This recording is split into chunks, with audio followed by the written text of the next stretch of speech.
अच्युत केशव हरिनारायण अच्युत केशव हरिनारायण भवभयहरण वन्दितचरण भवभयहरण वन्दितचरण रघुकुलभूषण राजीवलोचन रघुकुलभूषण राजीवलोचन आदिनारायण अनन्तशयन आदिनारायण अनन्तशयन सच्चिदानन्द सत्यनारायण सच्चिदानन्द सत्यनारायण आत्मा രാമാനന്ദരമണ ആത്മാരാ. നമസ്കാരം. ഞങ്ങളുടെ ക്ഷണം സ്വീകരിച്ച് വന്ന എല്ലാവർക്കും ഹൃദ്യമായ സ്വാഗതം. ഇന്നത്തെ നമ്മുടെ സത്സംഗം അത് കർക്കിടക മാസാചരണത്തിനെ കുറിച്ചുള്ളതാണ്. കർക്കിടക മാസാചരണത്തിൻ്റെ സത്സംഗം തുടങ്ങുന്നതിന് നിലവിളക്ക് കത്തിച്ച് തുടക്കം കുറിക്കാനായിട്ട് മുമ്പോട്ട് പങ്കരാന് आत्मा रामानन्दरमण अच्युत केशव हरिनारायण अच्युत केशव हरिनारायण भवभयहरण वन्दितचरण भवभयहरण वन्दितचरण रघुकुलभूषण राजीवलोचन रघुकुलभूषण राजीवलोचन आदिनारायण. നമഃ ശിവായ.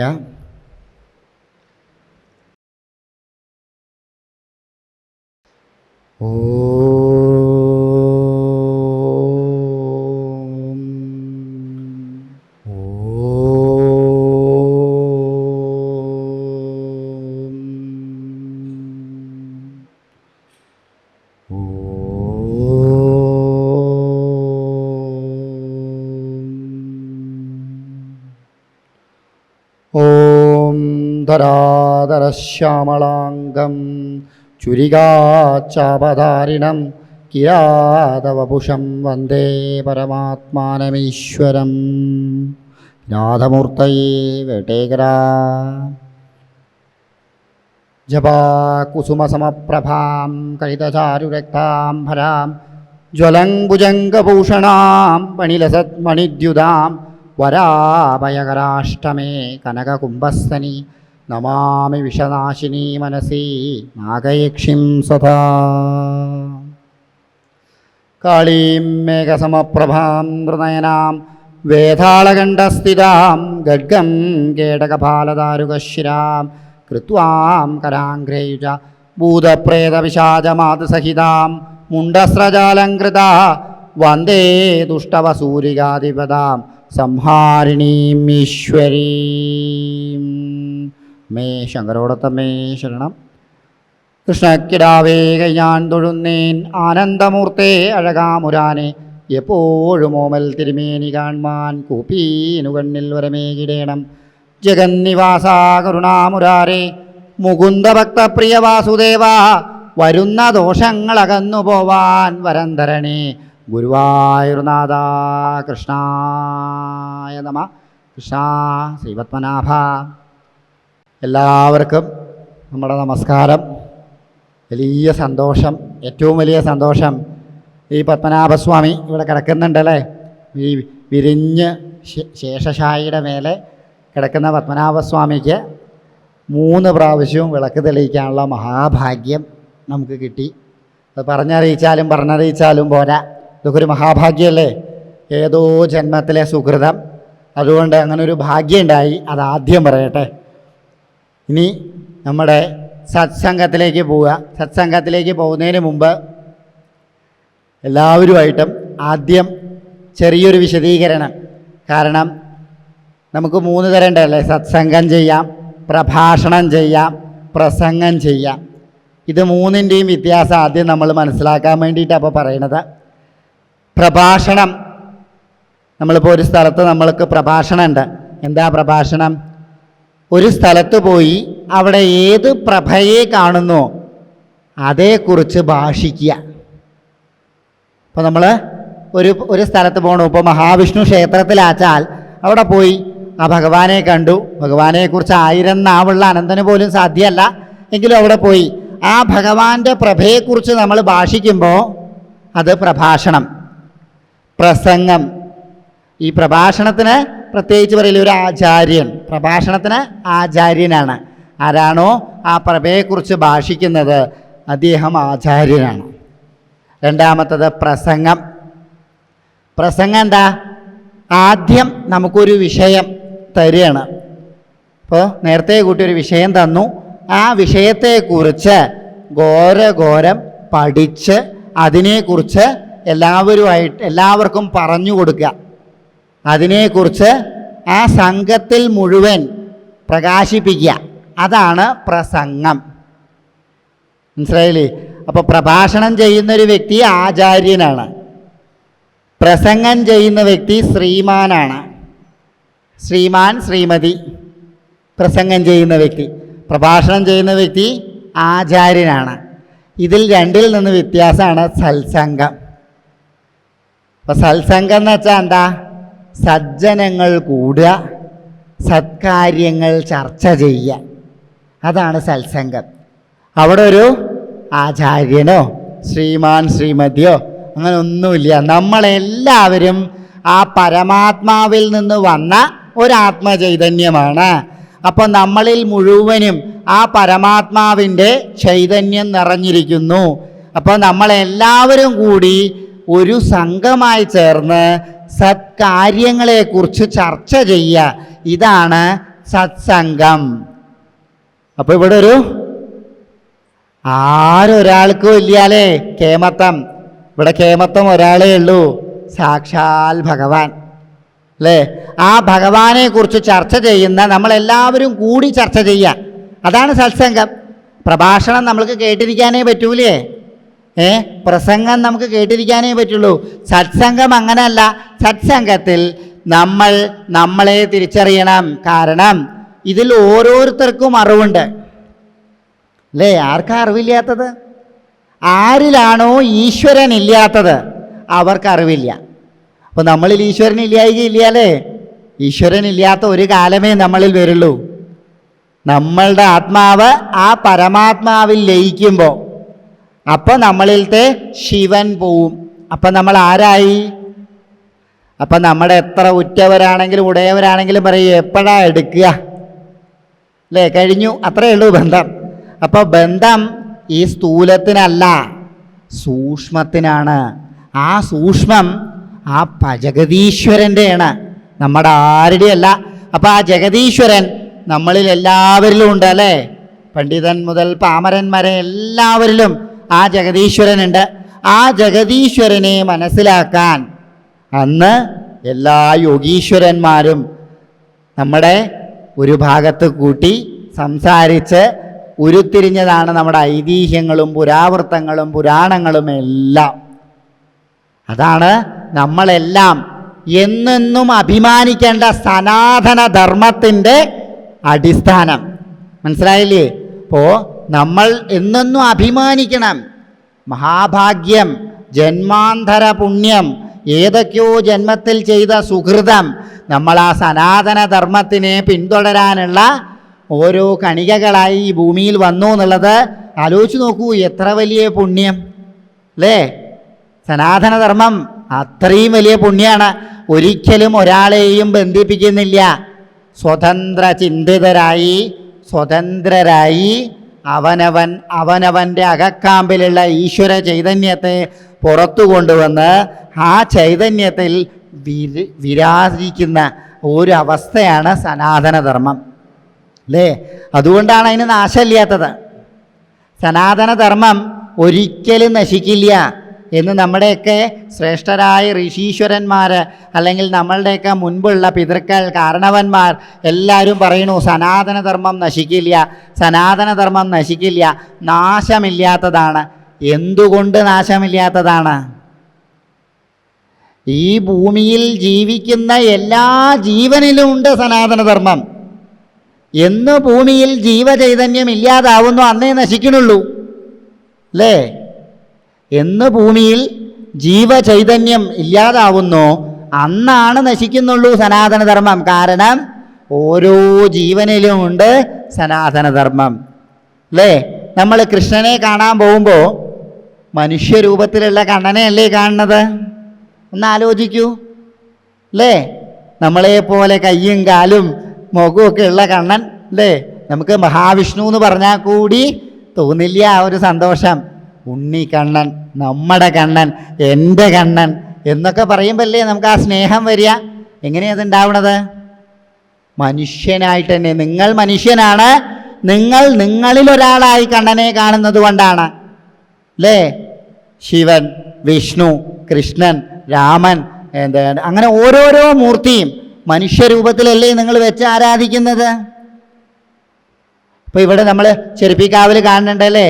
ചെരുപ്പിയമ്മയെ കാണാൻ പോകും, ചെരുപ്പി മുത്തി എന്നാണ് പറയുക പഴയതിൽ. അപ്പോൾ ചെരുപ്പി മുത്തിയെ കാണാൻ പോകുമ്പോൾ നമുക്ക് എന്താ അതിനെ മുത്തശ്ശിയുടെ വാത്സല്യം അല്ലേ? ഒരു കുട്ടികൾ, നമ്മുടെയൊക്കെ വീട്ടിൽ കുട്ടികളുണ്ട് അല്ലേ? നമ്മൾ ആ കുട്ടികൾക്ക് അമ്മയും അച്ഛനേക്കാളും സ്നേഹം ആരോടായിരിക്കും? മുത്തശ്ശിയോടായിരിക്കും. അപ്പോൾ ആ അമ്മയോട് നമുക്കുള്ള വാത്സല്യം എന്താണ്? പറഞ്ഞറിയിക്കാൻ പറ്റുമോ? തിരിച്ചാ അമ്മയ്ക്ക് നമ്മളോടുള്ള സ്നേഹം പറഞ്ഞറിയിക്കാൻ പറ്റുമോ? അപ്പോൾ ആ സ്നേഹം നമ്മളിൽ എങ്ങനെ വന്നു? മനുഷ്യ സ്ത്രീയായി രൂപത്തിൽ ആ അമ്മ അവിടെ കാണുമ്പോൾ വന്നൂലേ? അങ്ങനെയല്ലേ വന്നത്? അപ്പോൾ മനുഷ്യരൂപത്തിലും ഈശ്വര ചൈതന്യമുണ്ട്. പിന്നെ എങ്ങനെയൊക്കെയുണ്ട്? ഒരു ഭഗവാൻ ശ്രീ മഹാവിഷ്ണുവിൻ്റെ ക്ഷേത്രത്തിൽ പോയാൽ ഗരുഡരൂപം കാണാം. അപ്പോൾ പക്ഷിയിലും ആരുണ്ട്? ഈശ്വര ചൈതന്യമുണ്ട് അല്ലേ? അവിടെയുണ്ട് സനാതനം അല്ലേ? പിന്നെ സർപ്പക്കാവുകളിൽ പോയാൽ സർപ്പരൂപത്തിൽ കാണാം. അപ്പോൾ ഉരകങ്ങളായിട്ടും ഉണ്ട് ഈശ്വര ചൈതന്യം അല്ലേ? അതുപോലെ ആനയായിട്ടുണ്ട്, സിംഹമായിട്ടുണ്ട്, കുതിരയായിട്ടുണ്ട്, ഹനുമാൻ എന്ന നമ്മുടെ എന്താണ് കപികുലമായിട്ടുണ്ട് അല്ലേ? ഉറുമ്പിന് പോലും ക്ഷേത്രമുണ്ട്, ഉറുമ്പിന് പോലും ആരാധനയുണ്ട്. അപ്പം സനാതനധർമ്മം നശിക്കാത്തതാണ് എന്ന് പറഞ്ഞാൽ അതിൽ ആശങ്കപ്പെടേണ്ടതുണ്ടോ? അതിശയമുണ്ടോ? ഇല്ല അല്ലേ? ഒരു ബ്രഹ്മമൊക്കടെ എന്ന് പറഞ്ഞിട്ടുള്ളൊരു സംഗീതത്തിൽ ഒരു കച്ചേരിയിലൊക്കെ പാടും. ബ്രഹ്മമൊക്കടെ, ബ്രഹ്മം എല്ലായിടത്തും അല്ലേ? ജന്തുകുലങ്ങളുടെ ഉള്ളിലുണ്ട് ബ്രഹ്മം, കാണുന്ന സംസാരത്തിൽ മുഴുവനുണ്ട് ബ്രഹ്മം എന്ന് ഒരു കച്ചേരിയിലൂടെ അല്ലെങ്കിൽ ഒരു രാഗത്തിലൂടെ നമ്മളിൽ എത്തിക്കുകയാണ് അല്ലേ? ഒന്ന് ചിന്തിച്ചു നോക്കുക. അപ്പം അങ്ങനെ എല്ലാ ദിക്കിലും പൂർണ്ണമായും നിറഞ്ഞു നിൽക്കുകയാണ് സനാതനധർമ്മം. അത് ഒരാളാലും നശിപ്പിക്കാൻ പറ്റില്ല, ഒരു കാലത്തും നശിക്കില്ല. ആരും ഞാൻ സനാതനധർമ്മിയല്ല എന്ന് പറയുന്നവർ വെറും ഒരു മുഖമൂടി ധരിക്കുകയാണ് അല്ലേ? സൂര്യൻ്റെ പ്രകാശം എന്നിൽ വീഴുന്നില്ല എന്ന് അറയിലിരുന്ന് സ്വയം വാദിക്കുന്നത് പോലെയാണ് അതൊക്കെ. മനസ്സിലായില്ലേ? അപ്പം അതുകൊണ്ടാണ് സനാതനധർമ്മം നശിക്കാത്തത്. അപ്പം ആ ധർമ്മത്തിൽ നിന്ന് എന്ത് മനസ്സിലാക്കാം? ഈ ഭൂമുഖത്തിൽ കാണുന്ന ഏറ്റവും വലിയ ജീവിയായ ആന മുതൽ, നമ്മൾ കാണുന്നത് ആന അല്ലേ? ആന മുതൽ ഏറ്റവും ചെറിയ ജീവിയായ ഉറുമ്പ് വരെ ഈശ്വരൻ്റെ സാക്ഷാത്കാരങ്ങളാണ്. അവരിലെല്ലാവരിലും ജൈവ ചൈതന്യങ്ങളുണ്ട്. അപ്പോൾ എല്ലാ അറിവും ഈശ്വരനെ സ്മരിച്ച് ആ ഈശ്വരനെ ആത്മാവിൽ കൊണ്ടുവന്ന് സ്ഥൂലശക്തിയെ മറന്ന് സൂക്ഷ്മശക്തിയോടുകൂടി ഈശ്വരനെ മനസ്സിലാക്കാൻ കഴിയുന്ന നമ്മളിൽ ഓരോരുത്തരിലും ഇല്ലേ ആ ഈശ്വര ചൈതന്യം? അതിനൊരു തെളിവും കൂടിയുണ്ട് കേട്ടോ. നമ്മളിൽ എല്ലാം ഈശ്വര ചൈതന്യം ഉണ്ട് എന്നുള്ളതിന് ഏറ്റവും വലിയൊരു തെളിവുണ്ട്. എന്താ അറിയോ? ഗുരുവായൂരപ്പനെ കാണാൻ പോകണ്ടല്ലേ എല്ലാവരും? നമ്മളിൽ എല്ലാവരും ഗുരുവായൂരപ്പനെ കാണാൻ പോകണില്ലേ? മണിക്കൂറുകളോളം അവിടെ വരിയിൽ നിന്ന് ആ തിരുമുഖം, ആ എന്താണ് തിരുമുഖം ഒന്ന് കാണാൻ, ആ പത്മലോചനനായിട്ടുള്ള ഭഗവാനെ ഒന്ന് കാണാൻ, ആ സദാ നിത്യാനന്ദത്തിൽ മുഴുകി നിൽക്കുന്ന ആ കണ്ണൻ്റെ മുഖം ഒന്ന് കാണാൻ, ആ പുഞ്ചിരി ഒന്ന് കാണാൻ നമ്മൾ എത്ര മണിക്കൂറുകളോളം നിന്ന് ആ നടക്കിൽ പോയാൽ എന്ത് ചെയ്യും? എൻ്റെ കൃഷ്ണ അല്ലേ? ഒന്ന് ആലോചിച്ച് നോക്കൂ. നമ്മളൊക്കെ വിചാരിക്കും കണ്ണനെ കണ്ട് അത് പറയണം, കണ്ണനെ കണ്ട് ഇത് പറയണം, കണ്ണനോട് അത് പറയണം, എൻ്റെ സങ്കടങ്ങൾ കണ്ണനോട് പറയണം, അങ്ങനെ എന്തൊക്കെയോ പറയും. ചിലർ പറയും കണ്ണൻ്റെ അലങ്കാരം കാണണം, കണ്ണൻ്റെ ആ കേശാദിപാദം കാണണം. അങ്ങനെ പല പല ആഗ്രഹത്തോടു കൂടി നമ്മൾ ആ കണ്ണൻ്റെ തിരുനടയിലെത്തുമ്പോൾ നമ്മൾ എന്ത് പറയും? എൻ്റെ കണ്ണാന്ന് പറഞ്ഞ ഒരു നൊടി നേരം നമ്മൾ കണ്ണടഞ്ഞു പോവും. എന്തുകൊണ്ടാണെന്ന് അറിയോ?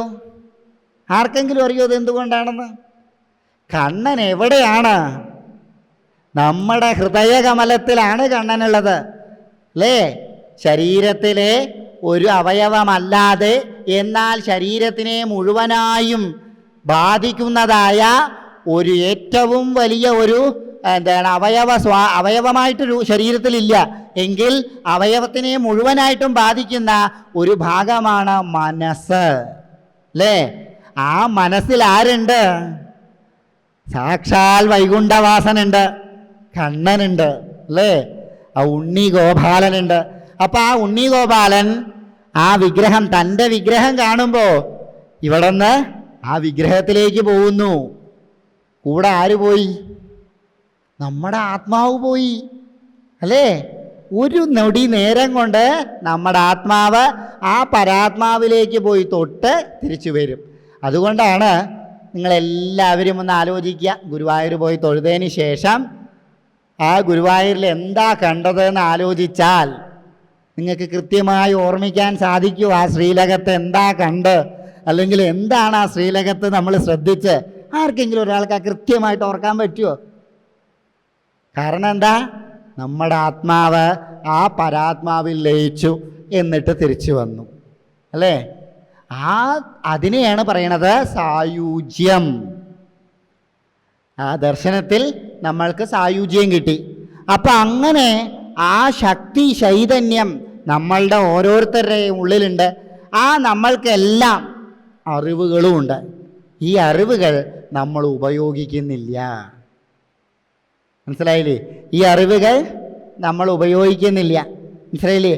ആ ഉപയോഗിക്കാൻ വേണ്ടിയാണ് നമ്മൾ ഓരോ ഈശ്വരന്മാരെ കാണുന്നതും ആരാധിക്കുന്നതും. ഭജനയിലൊക്കെ പറയും കണ്ണനെ കാണാത്ത കണ്ണെന്തിനാ അല്ലേ? കണ്ണനെ കാണാത്ത കണ്ണുണ്ടായിട്ട് എന്താ കാര്യം? ഒരു കാര്യമില്ല, അന്ധതയാണ്. എന്നതുപോലെ ആ കണ്ണൻ എവിടെ ഉണ്ട്? അകക്കാമ്പിലുണ്ട്. അത് മനസ്സിലാക്കുന്നത് എങ്ങനെയാണ്? നാം അവരെക്കുറിച്ച് ചിന്തിച്ച് നമ്മുടെ ഉള്ളിൽ വരുന്ന അറിവുകൾ നമ്മൾ ഉപയോഗിക്കുമ്പോഴാണ് ആ ഈശ്വരൻ നമ്മുടെ ഉള്ളിലുണ്ടെന്നുള്ള സാക്ഷാത്കാരം നമ്മൾ മനസ്സിലാക്കുന്നത് അല്ലേ? അപ്പം ആ സാക്ഷാത്കാരത്തിനെ നമ്മൾ മനസ്സിലാക്കാൻ വേണ്ടിയാണ് നമ്മുടെ പൂർവികർ ഈ സത്സംഗം എന്നൊരു ക്രിയ ഉണ്ടാക്കിയിരിക്കുന്നത്. കാരണം ഇതിലെല്ലാവരിലും ഉണ്ട് ചൈതന്യം. അത് മുഴുവൻ പ്രകാശിക്കണം അല്ലേ? ഇത് മുഴുവൻ പ്രകാശിക്കണം. വിത്ത് വിതയ്ക്കുകയാണ് നമ്മൾ. ഈ വിത്ത് മുഴുവൻ വളരണം, കൊലയ്ക്കണം. ആ വിത്ത് മറ്റുള്ളവർക്കൊരു വിതയാവണം. അതിലൂടെ നന്മ മരം ഈ ലോകം മുഴുവനും നമുക്ക് ഉളവാക്കാൻ സാധിക്കണം. അതിന് പണ്ട് കാലം മുതൽ ഋഷിവര്യന്മാർ, യോഗിവര്യന്മാർ, ശ്രേഷ്ഠന്മാരായ പിതൃക്കൾ ഉണ്ടാക്കിയ ഒരു ധർമ്മ അടിസ്ഥാനമായൊരു സംഗതിയാണ് ഈ സത്സംഗം. ആ സത്സംഗത്തിന് ഒരു വേദിയാവേണ്ടത് ഒരു ഹാള് തന്നെ വേദിയാവണമെന്നില്ല. ഒരു വീട്ടിൽ 5 പേരുണ്ടെങ്കിൽ അവിടെ സത്സംഗം നടത്താം. മനസ്സിലായില്ലേ? ആ 5 പേർക്ക് 10 വീടുകളിൽ സത്സംഗം നടത്താം അല്ലേ? നടത്തണം. ഇന്നു മുതൽ നമ്മളത് വേണം. കാരണം നമ്മുടെ ധർമ്മത്തെക്കുറിച്ച് നമ്മൾ തന്നെ അറിഞ്ഞില്ലെങ്കിൽ ഇനി ആരറിയും? ഇനി ആരാ അറിയണ്ടേ? ആ മഹത്വം അറിയണ്ടേ? ആ മഹത്വം ഇപ്പോൾ ഇവിടെ ഇരുന്നു, മേടയിലിരുന്ന് സംസാരിക്കണു, ഇതിന് യോഗ്യനാണോ? ഒരിക്കലും അല്ല. കാരണം നമ്മേക്കാൾ അറിവുള്ളവർ ഇവിടെ ഇരിക്കുന്നവരൊക്കെ ഉണ്ട്. ആ അറിവ്, നിങ്ങളിൽ നിന്ന് അറിവ് നമുക്ക് സമ്പാദിക്കാനും നമ്മളുടെ അറിവ് നിങ്ങളിലേക്ക് പകർന്നു തരാനും പരസ്പരം നമ്മൾ കൂടി ആലോചിച്ച് അറിവുകളെ പരസ്പരം പങ്കുവെച്ച് ആ സാക്ഷാൽ ജഗതീശ്വരൻ്റെ തൃപ്പാദത്തിൽ സന്തോഷത്തോടെ ലയിക്കാനാണ് സത്സംഗം. മനസ്സിലായില്ലേ? ഈ സത്സംഗം ഒരു തുടക്കമാവണം. കലിയുഗത്തിലെ സനാതന ധർമ്മികൾക്ക് നന്മയിലേക്ക്, ആചാരങ്ങളിലേക്ക് ഒരു തുടക്കമായി ഈ സത്സംഗത്തെ നമ്മൾ ശ്രമിക്കണം. മാത്രമല്ലാതെ ഇത് മാത്രമല്ല, ഇതിന് ഒരു തുടക്കമാവുക. ആർക്കൊക്കെ സത്സംഗം കേൾക്കാൻ കാരണം 5 പേരേ ഉള്ളൂ. എങ്ങനെയാണ് സത്സംഗം? ഒരു കുഴപ്പമില്ല. സത്കാര്യങ്ങൾ ചിന്തിക്കാനും ശ്രവിക്കാനും കഴിവുള്ള 2 പേരേ ഉള്ളൂ എങ്കിലും സത്സംഗം ചെയ്യാം. മനസ്സിലായില്ലേ? സത്സംഗത്തിന് ആള് കൂടുന്നതിലല്ല ഉള്ളത്. ആളുകൂടി പരസ്പരം കുശലാന്വേഷണം ചെയ്തുകൊണ്ടായില്ല. 2 പേരേ ഉള്ളൂവെങ്കിലും ആ 2 പേർ അതിൽ മുഴുകി അതിലെ സാരാംശങ്ങൾ മനസ്സിലായി അത് മറ്റു പലരിലേക്കും എത്തിക്കുമ്പോഴാണ് സത്സംഗമാവുന്നത്. മനസ്സിലായില്ലേ? സനാതനധർമ്മമാവുന്നത്. ഇന്നു മുതൽ നമ്മൾ അതിലേക്കെല്ലാം പ്രവേശിക്കണം. അതിന് ഒരു ഉത്തമമായ ഒരു കാലഘട്ടം കർക്കിടക മാസാചരണം. അതിനു വേണ്ടിയിട്ടാണ്. അതുകൊണ്ടായിരിക്കും കാലം ബാക്കി വെച്ചത്. അതുകൊണ്ടായിരിക്കാം ഇങ്ങനെ. നമ്മളൊന്നും നിരീക്ഷതല്ല ഇതൊന്നും. ഇതൊക്കെ കാലമായി നമ്മളെ കൊണ്ട് ചെയ്യിപ്പിച്ചതാണ്, ചെയ്യിപ്പിച്ചുകൊണ്ടിരിക്കുന്നതാണ്, തുടർന്നും ചെയ്യിപ്പിക്കുമെന്ന് ആത്മവിശ്വാസത്തോടുകൂടി സാക്ഷാൽ വേട്ടേക്കരൻ്റെ പാദത്തിൽ അർപ്പിച്ചിട്ട് നമ്മൾ സത്സംഗത്തിലേക്ക് പ്രവേശിക്കുകയാണ്. അപ്പോൾ എല്ലാവരും നന്നായിട്ട് ശ്രീരാമചന്ദ്ര പ്രഭുവിനെ പ്രാർത്ഥിക്കുക. നമ്മുടെ സനാതനധർമ്മത്തിൻ്റെ അടിസ്ഥാനമായിട്ട് നമുക്ക് എല്ലാവർക്കും ശ്രീരാമൻ്റെ കഥകളല്ലേ കേട്ടിട്ടുള്ളൂ. ആ കഥകൾ ശരിയാണെന്ന് ഉറപ്പിക്കാൻ പോലും ധൈര്യമില്ലാത്ത അവസ്ഥയിൽ നമ്മളിപ്പോൾ നിൽക്കേണ്ട ഒരു കാലഘട്ടത്തിലല്ലേ. എങ്കിലും നമ്മൾ ധർമ്മം കൊണ്ട് ജയിച്ച് അസ്ത്രശസ്ത്രങ്ങളല്ല, ധർമ്മം കൊണ്ട് ജയിച്ച് ആ ധർമ്മിഷ്ഠനായ ശ്രീരാമപാദത്തിൽ നമുക്ക് എത്താൻ സാധിക്കണം. അതിനുള്ള തുടക്കമായിട്ട് സാക്ഷാൽ അയോധ്യയിലുള്ള രാംലല്ലയെ മനസ്സിൽ വിചാരിച്ച് നമ്മൾ ഉണ്ണിക്കണ്ണനെ ചിന്തിക്കണില്ലേ? രാംലല്ല ആരാ? നമുക്ക് ഗുരുവായൂർ ഉണ്ണിക്കണ്ണനെ വാത്സല്യത്തോടുകൂടി എൻ്റെ ഉണ്ണി, എൻ്റെ കണ്ണൻ എന്ന് പറയുന്നത് പോലെ തന്നെ അയോധ്യയിൽ രാംലല്ല. മനസ്സിലായില്ലേ? അതിൻ്റെ അർത്ഥം വേറൊന്നുമല്ല, കോദണ്ഡപാണി ആവുന്നതിന് മുമ്പ് നമ്മുടെ ശ്രീരാമചന്ദ്ര പ്രഭുവിൻ്റെ കുട്ടിയായിട്ടുള്ള ബാലനായിട്ടുള്ള രൂപം അല്ലേ? അപ്പോൾ അങ്ങനെ ഒരു ബാലനായിട്ടുള്ള രാംലല്ലയുടെ തൃപ്പാദത്തെ തൊഴുത് നമസ്കരിച്ച് മനസ്സുകൊണ്ട് എല്ലാവരും കണ്ണടച്ചൊരു മിനിറ്റ് അയോധ്യയിലത്തെ ആ പുണ്യ സ്ഥലത്തിലേക്ക് പോകുന്നതായിട്ട് സങ്കല്പിക്കൂ. എല്ലാവരും കണ്ണടച്ചിട്ട് നിങ്ങളെയൊക്കെ അയോധ്യയിലേക്ക് കൊണ്ടുപോവുകയാണ്. എല്ലാവരും അയോധ്യയിൽ ഭഗവാന്റെ ആ പുണ്യ സ്ഥലത്തേക്ക് ചവിട്ടുന്നു, അവിടെ എത്തുന്നു, പടിപടിയായി കയറുന്നു. അവിടെ വിശ്വാമിത്രൻ മുതൽ തൊട്ടുള്ള എല്ലാ ഋഷിപഞ്ചന്മാരെയും അവിടെ സങ്കല്പിച്ചിട്ടുണ്ട്. അവരെയൊക്കെ നമസ്കരിക്കണു, അകത്തേക്ക് പ്രവേശിക്കണു. ശ്രീലകത്തിനകത്ത് ആ ഗർഭഗ്രഹത്തിന് ഓരത്ത് പോണു. നേരെ നിന്ന് കാണുന്ന ആ രാംലല്ലയെ പാദം തൊട്ടിട്ട് ഒന്നിങ്ങനെ മനസ്സിൽ കാണുക. ആടയാഭരണങ്ങളും വില്ലും ശരവും ധരിച്ച് സുന്ദരനായി നിൽക്കുന്ന നമ്മുടെ രാംലല്ല അല്ലേ? ശ്രീരാമചന്ദ്ര പ്രഭവേ ശ്രീരാമചന്ദ്ര പ്രഭവേ എന്ന് വിളിച്ച് മനസ്സുകൊണ്ട് തൊഴുത് ആ തൃപ്പാദത്തെ വന്നിച്ച് നമസ്കരിച്ച് വീണ്ടും എല്ലാവരും വരിക, സത്സംഗത്തിൽ വന്നിരിക്കുക. നമ്മൾ കർക്കിടക മാസാചരണത്തിലേക്ക് പ്രവേശിക്കുകയാണ്. അപ്പോൾ കർക്കിടക മാസാചരണം എല്ലാവർക്കും ഒരു സംശയം തോന്നാലേ? രാമായണ മാസാചരണം എല്ലാവരുടെയും കേട്ടിട്ടുണ്ടാവും. എല്ലാവരും അല്ലേ? അങ്ങനെയല്ലേ കേട്ടിട്ടുള്ളൂ എല്ലാവരും അല്ലേ?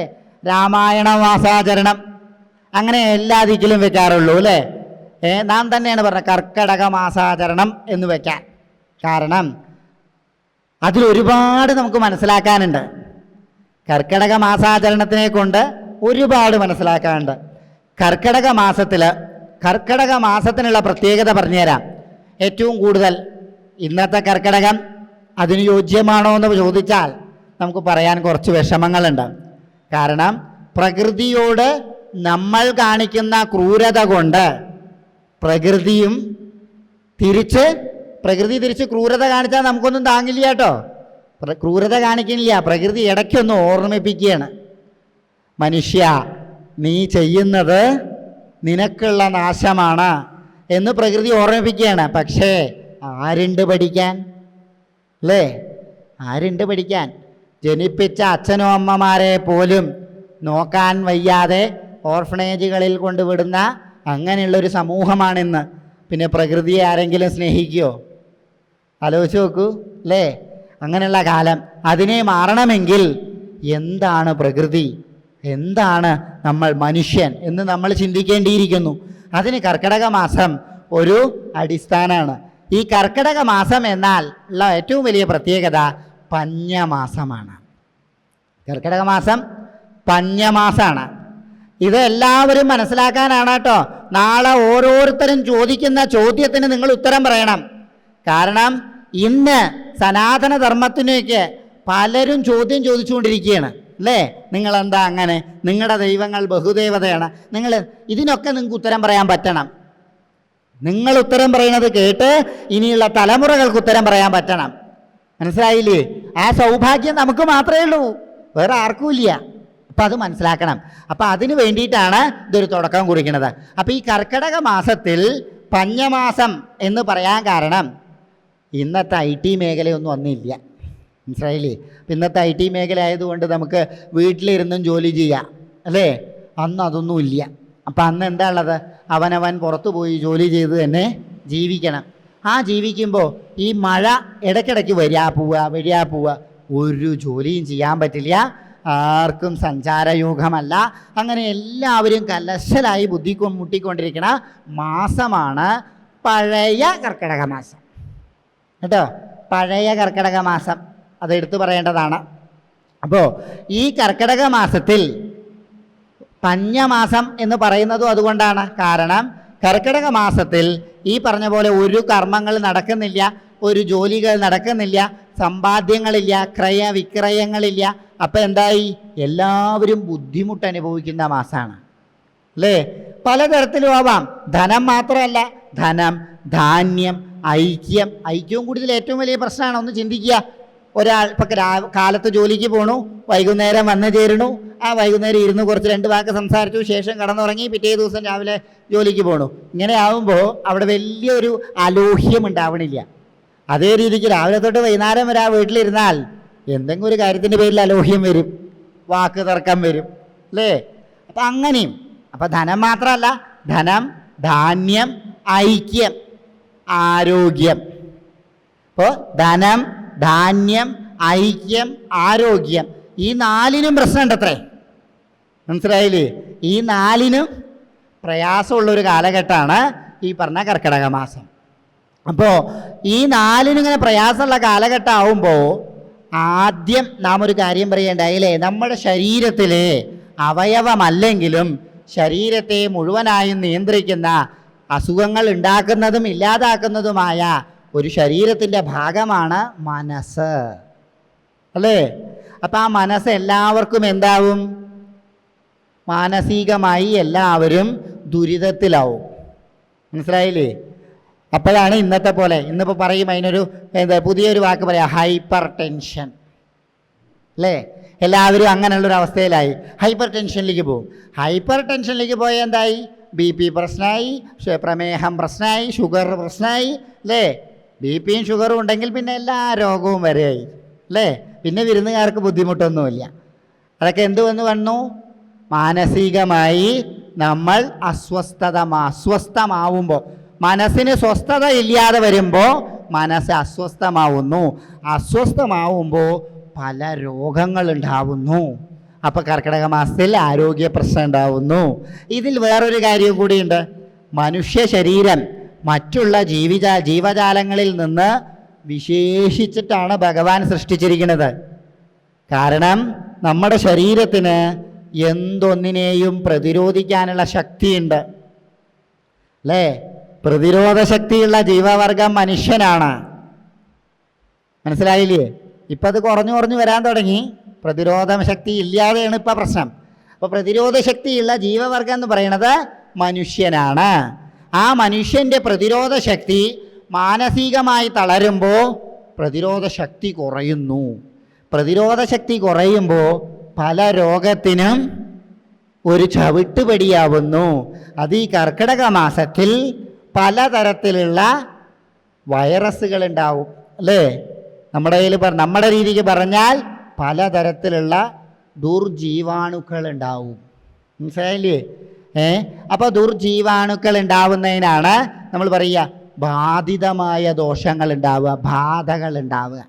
മനസ്സിലായില്ലേ?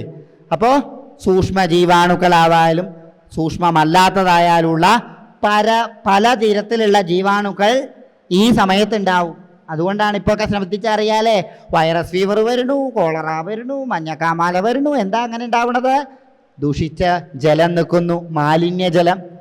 അതിൽ നിന്ന് വളരുന്ന ഈച്ച, കൊതു, ഇതൊക്കെ ഉണ്ടാവുന്നത് എന്തുകൊണ്ടാണ്? ജലം മാലിന്യമാവുന്നു.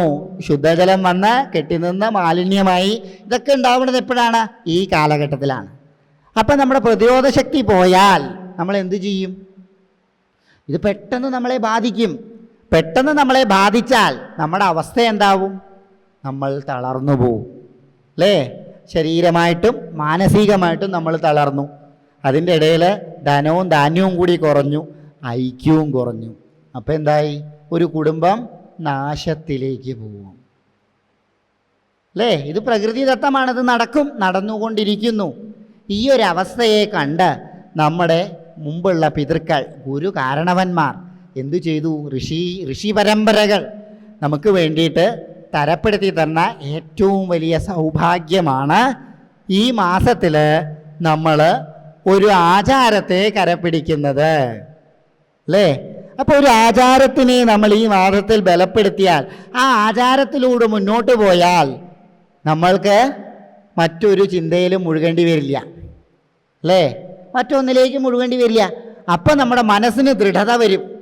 ഏതിനെയും പ്രതിരോധിക്കാനുള്ള ശക്തി മനസ്സിന് വരും.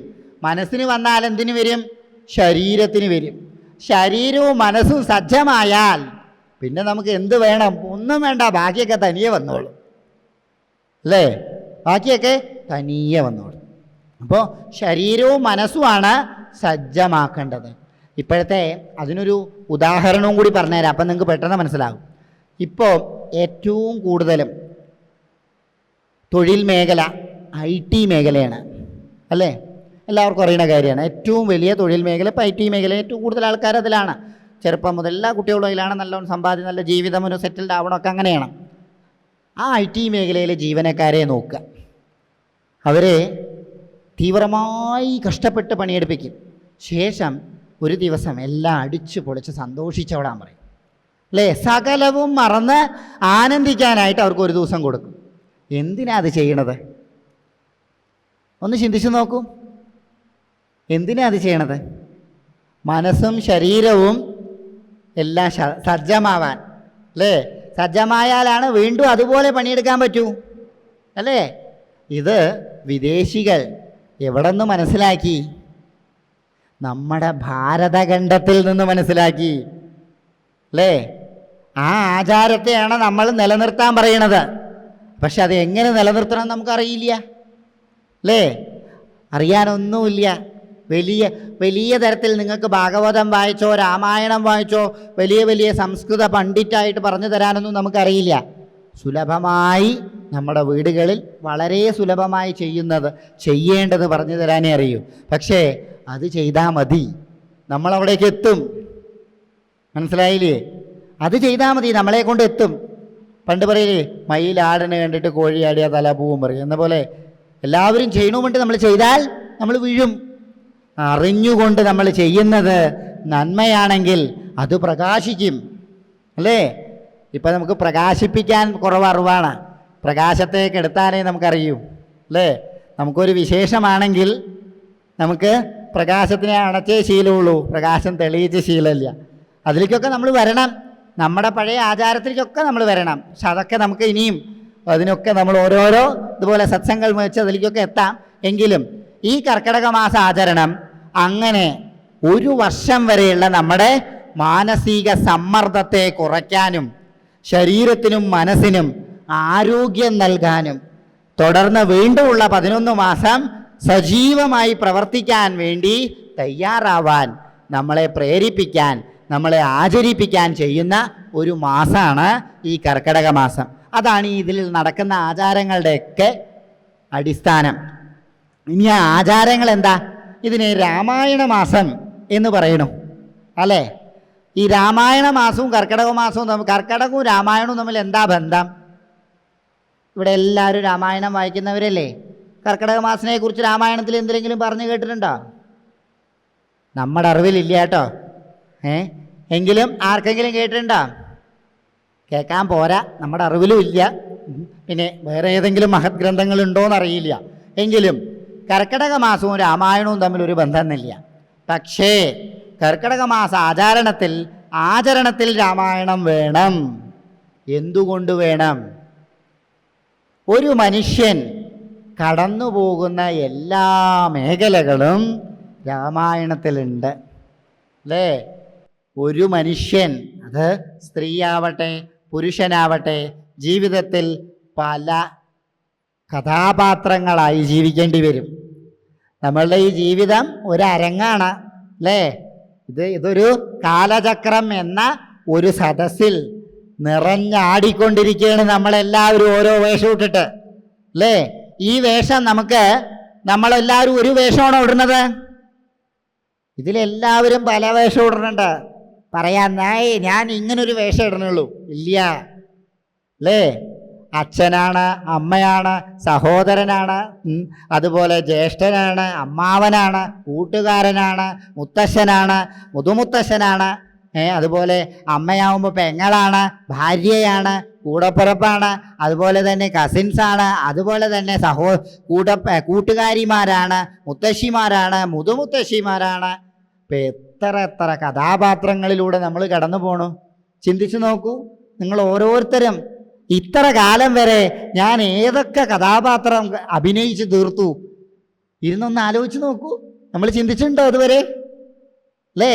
നിങ്ങൾ എത്ര പേര് ഓരോരോ കഥാപാത്രങ്ങളായിട്ട് ജീവിച്ചു തുടങ്ങി അല്ലേ? എല്ലാവരും ഒന്ന് ചിന്തിക്കുക. എത്ര കഥാപാത്രങ്ങളിലൂടെ നമ്മൾ മുന്നോട്ട് വരുന്നു, എത്ര കഥാപാത്രങ്ങളായി നമ്മൾ ആടി കളിക്കുന്നു അല്ലേ? ഈ കഥാപാത്രങ്ങൾ ഇത്രയായി ആടിക്കളിക്കണം. നമുക്ക് ഈ കഥാപാത്രങ്ങൾക്കൊക്കെ എന്ത് വേണം? ഒരു നിയമം വേണം അല്ലേ? ഇപ്പോൾ കണക്ക് പഠിപ്പിക്കുമ്പോൾ നമുക്കൊരു സൂത്രവാക്യമുണ്ട് അല്ലേ? കണക്കിന്, അതുപോലെ കെമിസ്ട്രിക്ക്, അതുപോലെ എല്ലാത്തിനും ഒരു സൂത്രവാക്യം അല്ലെങ്കിൽ ഒരു നിയമം. ആ നിയമപ്രകാരം വേണം മുന്നോട്ട് പോവാൻ. ഈ നിയമം നമുക്ക് ആര് പഠിപ്പിച്ചു തരും? നിങ്ങളൊക്കെ അമ്മയായി. എങ്ങനെ അമ്മയായി? അമ്മയായപ്പോൾ നിങ്ങൾ എങ്ങനെ, അമ്മ എന്ത് ചെയ്യണം എന്ന് നിങ്ങളെ ആര് പഠിപ്പിച്ചു? നിങ്ങളുടെ അമ്മമാരെ കണ്ടുപഠിച്ചു. ബാക്കി പ്രകൃതി പഠിപ്പിച്ചു. പ്രകൃതിയാവുന്ന അമ്മ നിങ്ങളെ പഠിപ്പിച്ചു അല്ലേ? അപ്പോൾ ഇതിനെക്കുറിച്ചുള്ള പ്രസ്താവന എവിടെയെങ്കിലും കണ്ടുണ്ടോ ആരെങ്കിലും? ഒരമ്മ ഇങ്ങനെ വേണം, ഇങ്ങനെ വേണം ഒരമ്മ, ഇങ്ങനെ ആവരുതൊരമ്മ. പ്രസ്താവന എന്നാൽ രണ്ടുണ്ട്. ഇന്നത് വേണം, ഇന്നത് വേണ്ട. വേണ്ടത് മാത്രം എഴുതിയാൽ ബുദ്ധിമുട്ടല്ലേ അല്ലേ? ഒന്ന് ചിന്തിച്ചു നോക്കൂ. വേണ്ടത് മാത്രം എഴുതിയാൽ ബുദ്ധിമുട്ടല്ലേ? നമ്മുടെ ശരീരത്തിൽ എന്താണ് ഗുണമുള്ളതും നിർഗുണമുള്ളതും ഉണ്ട് അല്ലേ? അത് രണ്ടും വേണം, എന്നാലേ മുന്നോട്ട് പോകാൻ പറ്റൂ. ഒരു ലൈറ്റ് ഇപ്പോൾ ഇവിടെയൊക്കെ ലൈറ്റ് കത്തണ്ട. ആ ലൈറ്റ് കത്തണമെങ്കിൽ എന്ത് വേണം? ആ വൈദ്യുതിയിൽ തന്നെ പ്ലസ്സും മൈനസും ഉണ്ട് അല്ലേ? അപ്പോൾ നമ്മളുടെ ഗുണവും വേണം, ദോഷവും വേണം അല്ലേ? അപ്പോൾ ഒരമ്മ എങ്ങനെ ആവണം, എങ്ങനെ ആവരുത്. ഒരച്ഛൻ എങ്ങനെ ആവണം, എങ്ങനെ ആവരുത്.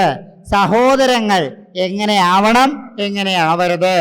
സഹചരർ എങ്ങനെ ആവണം, എങ്ങനെ ആവരുത്. ഒരു ഭർത്താവായാൽ എങ്ങനെ ആവണം, എങ്ങനെ ആവരുത്. ഒരു ഭാര്യയായാൽ എങ്ങനെ ആവണം, എങ്ങനെ ആവരുത്. ഒരു മകനായാൽ എങ്ങനെ ആവണം, എങ്ങനെ ആവരുത്.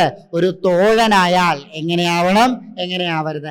അങ്ങനെ ഈ കഥാപാത്രങ്ങളെല്ലാം, നമ്മളെല്ലാവരും ആടി തീർക്കുന്ന കഥാപാത്രങ്ങളെല്ലാം എങ്ങനെ ആവണം, എങ്ങനെ ആവരുത് എന്നതിന് ഒരു അടിസ്ഥാനമായിട്ടുള്ളൊരു നിയമം വേണം അല്ലേ?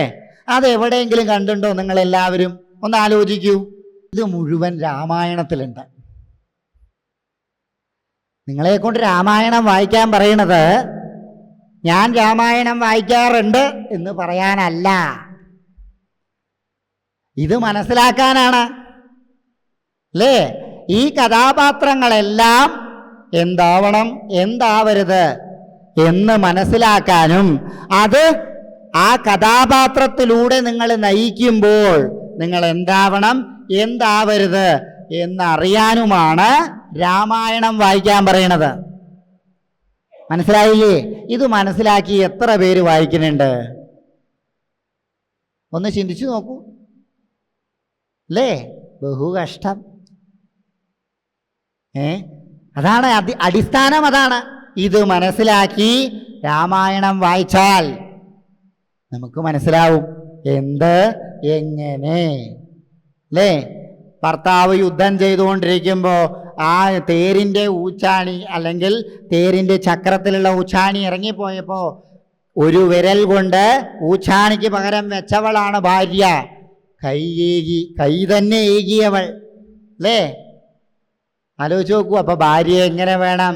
ഭർത്താവ് നയിക്കുന്ന കുടുംബജീവിതത്തിലെ ചക്രം മുതിർന്നു പോകുമ്പോൾ അവിടെ സ്വന്തം കൈകൊണ്ട് അതിനെ താങ്ങി നിർത്തി ആ കുടുംബമാകുന്ന രഥത്തിന് ഭംഗം വരാതെ നോക്കേണ്ടത് ഭാര്യാധർമ്മം. ഇത് മനസ്സിലാക്കുന്നുണ്ടോ അത് വായിക്കുമ്പോൾ? അല്ലേ? ഭർത്താവിൻ്റെ ന്യൂനതയാണ് കൈകേയിക്ക് വരം കൊടുത്തിട്ട് അത് മറന്നുപോയത്. അല്ലേ?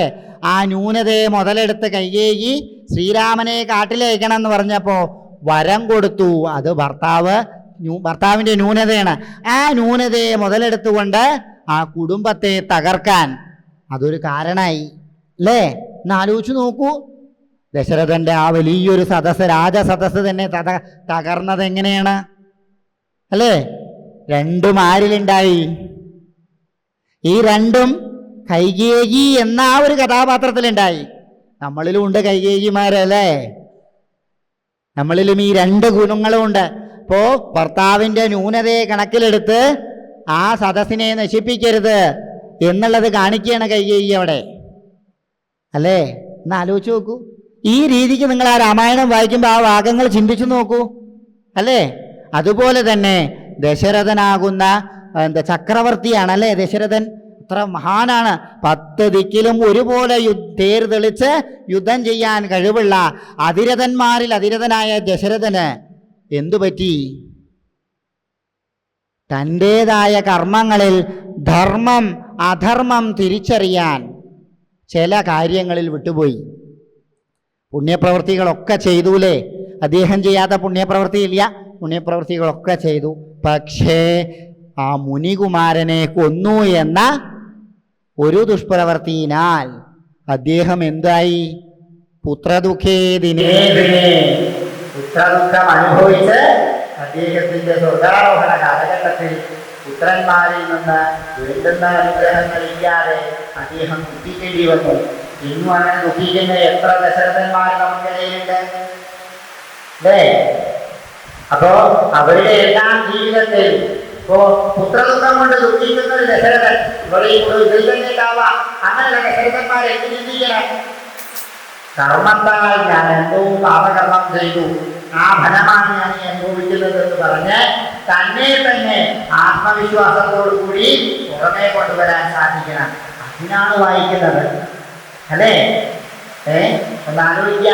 മിഥിലാപുരിയുടെ രാജകുമാരി മൈഥിലി അറിയുമ്പോഴേ എന്തൊരു സന്തോഷത്തെ. അങ്ങനെ മിഥിലാപുരിയുടെ രാജകുമാരിയായിട്ടുള്ള ആ മൈഥിലി സാക്ഷാൽ ശ്രീരാമചന്ദ്ര പ്രഭു ഒന്നും വേണ്ട എന്ന് പറഞ്ഞ് ഒരു സാധുവായി ഭിക്ഷാന്തേഹിയായി കാട്ടിലേക്ക് പോവാണ്. ആ പോകുന്ന കാലഘട്ടത്തിൽ എൻ്റെ പതി എവിടെയുണ്ടോ അതാണ് എൻ്റെ സ്വർഗം എന്ന് പറഞ്ഞ് രാജധാനി മുഴുവൻ ഉപേക്ഷിച്ച് ആ ശ്രീരാമന്റെ കൂടെ പോയി. അല്ലേ? അവിടെ ആ സ്ത്രീത്വത്തിന്റെ മഹാത്മ്യം ജീവിച്ചു. അല്ലേ? എന്നാലോചിച്ച് നോക്കൂ. അത്ര വലിയ മഹാത്മ്യങ്ങളുണ്ട്. അല്ലേ? അതുപോലെ തന്നെ പോരായ്മകളും. ആ ഗുണം മാത്രമല്ലോ, ഗുണവും നിർഗുണവും ഉണ്ട്. അതേ സീതാദേവി മഹാലക്ഷ്മിയുടെ അവതാരമാണ്. എല്ലാവർക്കും അറിയാലേ? സീതാദേവി മഹാലക്ഷ്മിയുടെ അവതാരമാണ്. എന്തിനാൽ രാക്ഷസന്റെ ആ തടങ്ങളിൽ പോയി ജീവിച്ചു? അശോകവനിയിൽ ഒരു തടവുകാരിയെ പോലെ ജീവിച്ചു. എന്തുകൊണ്ട് ജീവിച്ചു? ഒന്ന് ആലോചിക്കണം കേട്ടോ. കാരാഗ്രഹത്തിൽ ജീവിച്ചില്ല. ആലോചിക്കുക. സീതാദേവി കാരാഗ്രഹത്തിൽ ജീവിച്ചില്ല. സുഗന്ധവ്യഞ്ജനങ്ങൾ പൂത്തൊലഞ്ഞു നിൽക്കുന്ന അശോകവനിയിലാണ് സീതാദേവി ജീവിച്ചത്. സീതാദേവിയെ കാരാഗ്രഹത്തിലിട്ട് ഉപദ്രവിച്ചില്ല. അവിടെ സീതാദേവിയെ പരിപാലിക്കാൻ ഒരു അസുരദാസി അവിടെ ഉണ്ടായിരുന്നു. അല്ലേ? ഇതൊക്കെ ഉണ്ടായിരുന്നിട്ടും അവിടെ തടങ്ങലിലാണ് സീതാദേവി. എന്തുകൊണ്ടതുണ്ടായി? അല്ലേ? ചിന്തിക്കൂ, നിങ്ങളുടെ ദൈവം സാക്ഷാൽ മഹാലക്ഷ്മി ഇങ്ങനെ പോയി കാരാഗ്രഹത്തിൽ ഒരു രാക്ഷസൻ പിടിക്കപ്പെട്ടു. ദേവിക്ക് വേണമെങ്കിൽ ഒരു രാക്ഷസൻ്റെ പിടിയിൽ അകപ്പെടാം. അപ്പോൾ ദേവിയെ രക്ഷിക്കാൻ പറ്റിയില്ല. ചിന്തിച്ചൂടെ? പലരും ചിന്തിക്കുന്ന വിഷയമാണ്. എന്തുകൊണ്ട് സീതാദേവി അങ്ങനെ ഒരു അവിടെ പോയി അശോകവനിയിൽ രാവണൻ്റെ തടവിൽ പോയി ഇരിക്കേണ്ടി വന്നു? അതിൽ പ്രത്യേകം പറയും, സീതാദേവി ബാലികയായിരിക്കുന്ന സമയത്ത് ഒരു പൈങ്കിളിയെ കണ്ടു. പൈങ്കിളിയെ കണ്ട് സീതാദേവി അതിനെ മോഹിച്ചു.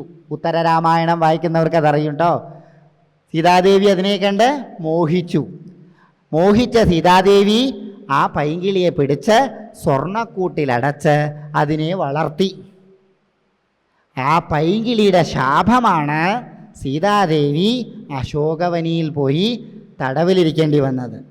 ആലോചിച്ചു നോക്കൂ അല്ലേ? ആലോചിക്കൂ ഓരോരുത്തർ.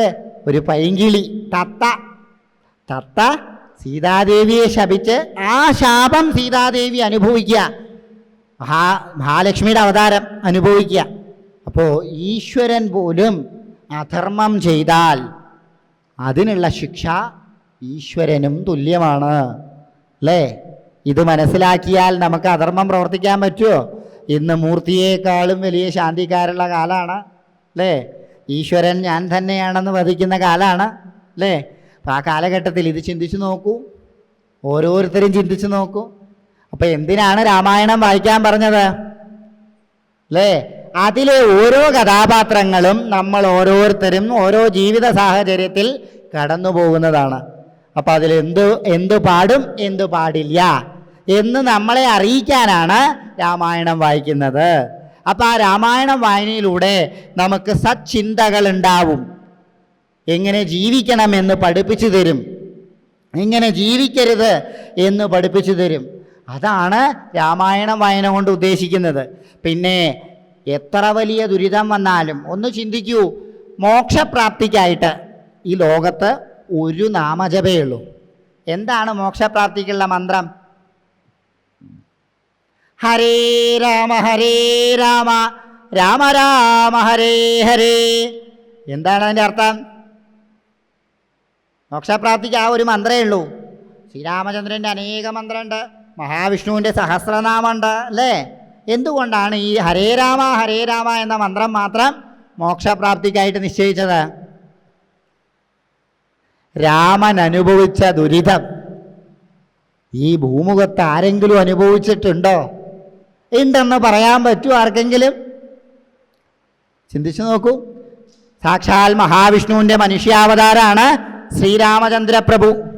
അതും കൂടി ആലോചിക്കണം. സാക്ഷാൽ മഹാവിഷ്ണുവിൻ്റെ മനുഷ്യാവതാരം അല്ലേ ശ്രീരാമചന്ദ്ര പ്രഭു.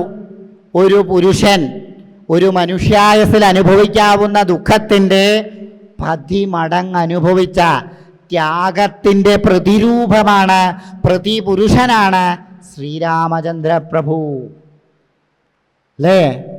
അപ്പം ആ പേര് ജപിച്ചാൽ നമുക്ക് മോക്ഷമായി.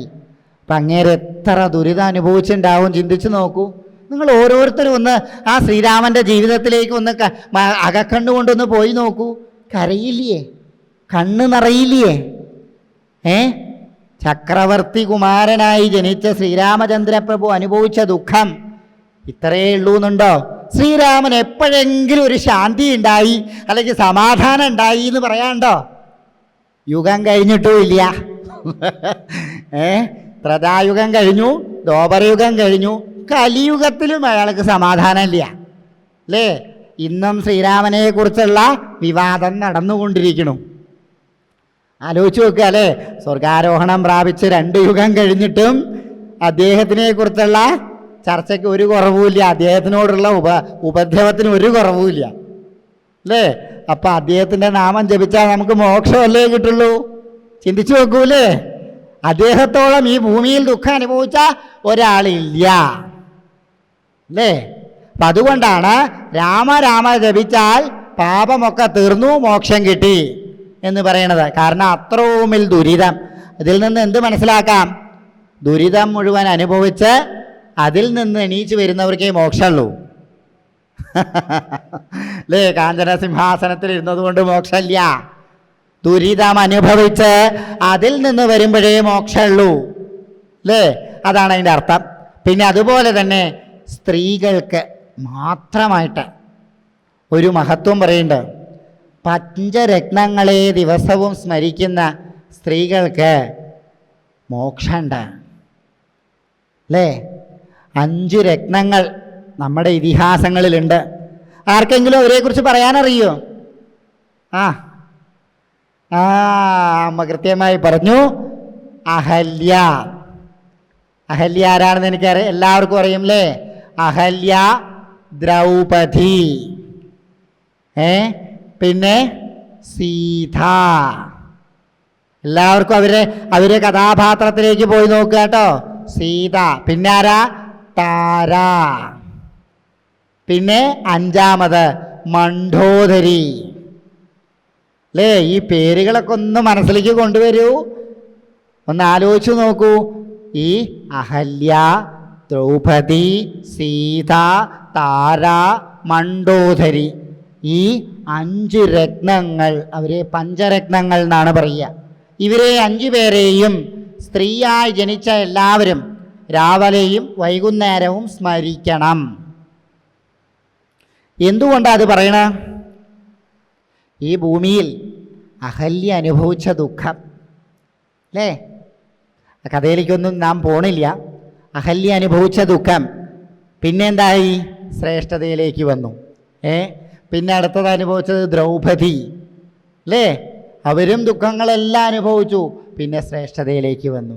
പിന്നെ സീതാദേവി, ഹൈ പറയണ്ട അല്ലേ? അവരും അനുഭവിച്ചു, പിന്നെ അവർ ശ്രേഷ്ഠതയിലേക്ക് വന്നു. പിന്നെ ആരാ? താര. താരയിൽ എല്ലാവർക്കും ഒരു സംശയം നിലനിൽക്കുന്നുണ്ടോ? കാരണം താര എന്ന് ദശമഹാവിദ്യയിൽ ദേവിയുടെ ഒരു അവതാരമുണ്ട്. ആ താരയല്ല കേട്ടോ ഇതിൽ പറയുന്നത്. ഇതിൽ പറയുന്ന താര സാക്ഷാൽ ഈ എന്താണ് ബാലി സുഗ്രീവന്മാരുടെ യുദ്ധകഥയിൽ കേൾക്കുന്ന താരയാണ് അല്ലേ? ബാലി സുഗ്രീവന്മാരുടെ യുദ്ധകഥ പറയുന്നുണ്ട് അല്ലേ? അതിൽ ഭാര്യയാണ് താര. മനസ്സിലായില്ലേ? അപ്പം ആ താരയെക്കുറിച്ച് എല്ലാവരും കേട്ടിട്ടുണ്ടാവൂലേ? താര എത്ര ദുഃഖങ്ങൾ അനുഭവിച്ചു? ഇത്തിരിയാണോ അനുഭവിച്ചിട്ടുള്ളത്? താര അനുഭവിച്ച ദുഃഖങ്ങൾ നിസാരമല്ല. അപ്പം ആ താര. പിന്നെ ആരാ അനുഭവിച്ചത്? മണ്ഡോദരി. ആരാ മണ്ഡോദരി? രാക്ഷസ രാജാവ് രാവണൻ്റെ ഭാര്യ അല്ലേ? അപ്പം ഇതിലൊന്ന് ചിന്തിക്കൂ. ഈ പഞ്ചരത്നങ്ങളെ കുറിച്ച് പറഞ്ഞതിൽ 3 രത്നങ്ങൾ എവിടെയുള്ളത്?